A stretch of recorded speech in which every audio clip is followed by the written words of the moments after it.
Hi there, global ladies and friends. Annie here, the author of Negrita, Nomadic Daughter of the Angolan Civil War, as well as the creator of Negrita 2.0, Strategies for a Fulfilled Affluent You Beyond the 21st Century. More details in the description. So I am filming from the courtyard today as we continue with our Females in Politics series this election season. Look out for the full playlist above this video. And so today we are talking First Ladies in Leadership Do's and Don'ts through our case study subjects from around the world.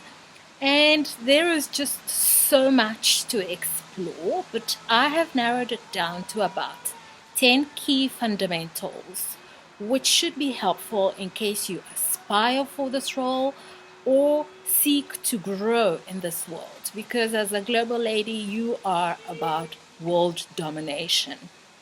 So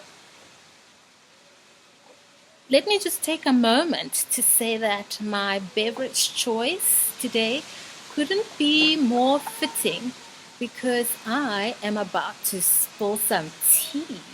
I don't mind if you take a moment to pause the video at this point and pour yourself a cup too. So the first point I want to make is around plagiarism. We all recall the Michelle Obama versus Melania Trump plagiarism gone wrong scenario. And that's a fitting case in point. You do not want to be caught plagiarizing another person's work. You want to strive for originality as much as possible. And where you absolutely draw inspiration from the next person, do extend grace to said party or parties by crediting them accordingly. And there is a way of doing this. There are best practice recommendations around how to do this. And if you work with a professional, you should have adequate guidance. The second point I want to make is to avoid faux pas as much as possible.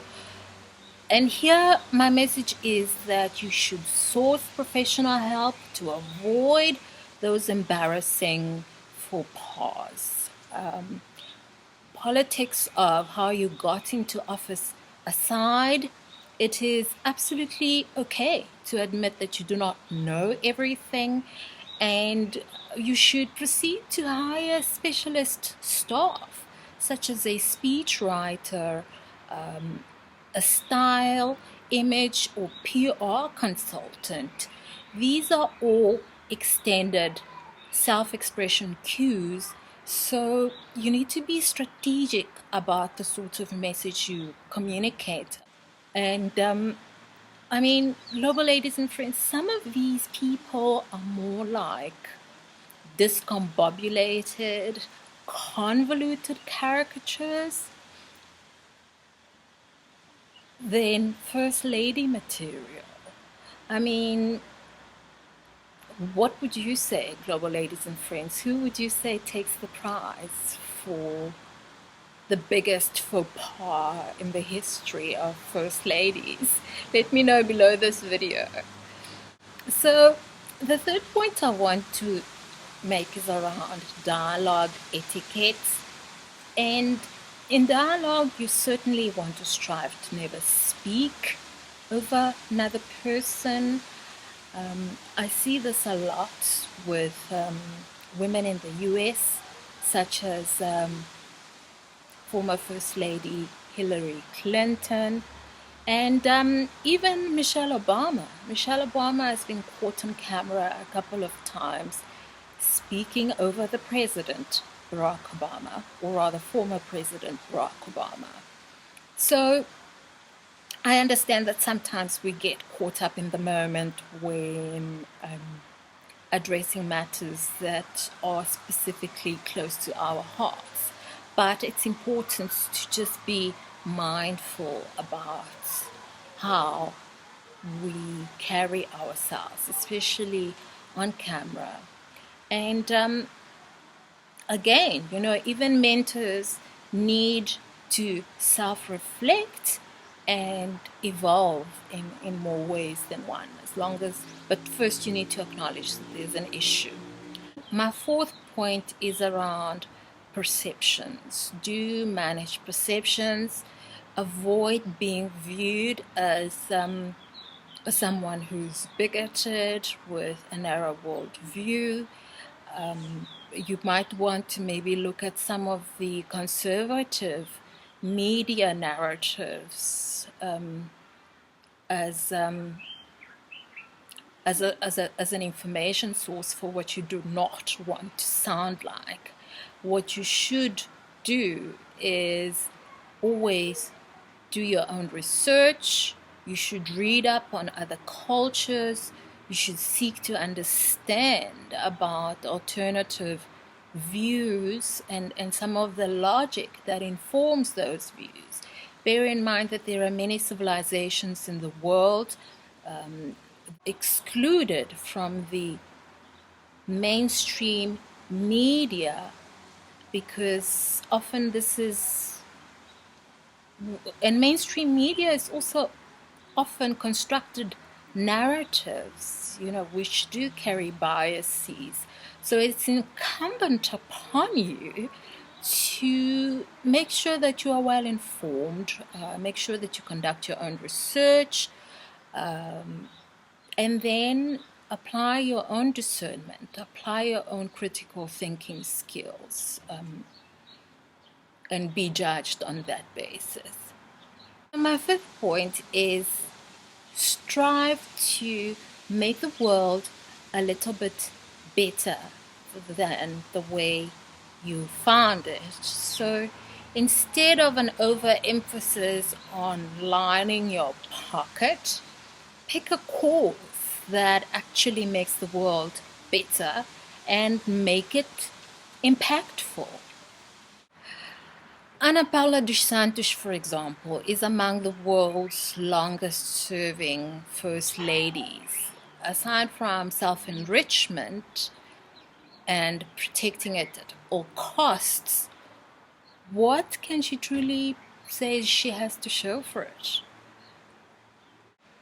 It is embarrassing, global ladies and friends. I think that is a case in point on how not to behave.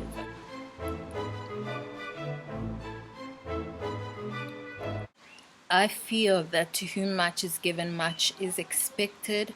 And in that capacity, you certainly have the gravitas, you have access to capital. So strive for a little bit more ambition on point number 5. Point number 6, you want to avoid public tussles. You certainly do not want to be embroiled in tussles, be it public or otherwise, especially the kind that invites a media circus and you end up in jail and very public court hearings. Former Zimbabwe First Lady Grace Mugabe is most notorious for this one. Everywhere she goes, she leaves a trail of absolute destruction. You never know when you are going to get slapped when around Grace Mugabe. It is uncouth, global ladies and friends. And do you recall when there's so many examples. She beat this lady into a pulp in a hotel room for fraternizing with her children. The examples are endless on this one. You might never recover from the reputational damage if you choose to go this route, global ladies and friends. So do strive for amicable solutions always, and walk away from those low vibrational situations. My seventh point is around the public purse, and here you certainly don't want to be in a role where you facilitate the hollowing out of the public purse. I mean, there is absolutely no reason to do this because your livelihood is essentially subsidized by the state for an eternity. What other motivation for this can there be apart from greed? Here, I will not mention specific names for legal reasons, but we all know one or two first ladies, sadly, who have been caught with their fingers in the cookie jar when it comes to the public purse. My eighth point is around unholy alliances. And here you don't want to be caught forming unholy alliances with toxic political figures or toxic politicians who present narcissistic, populist, dictator traits.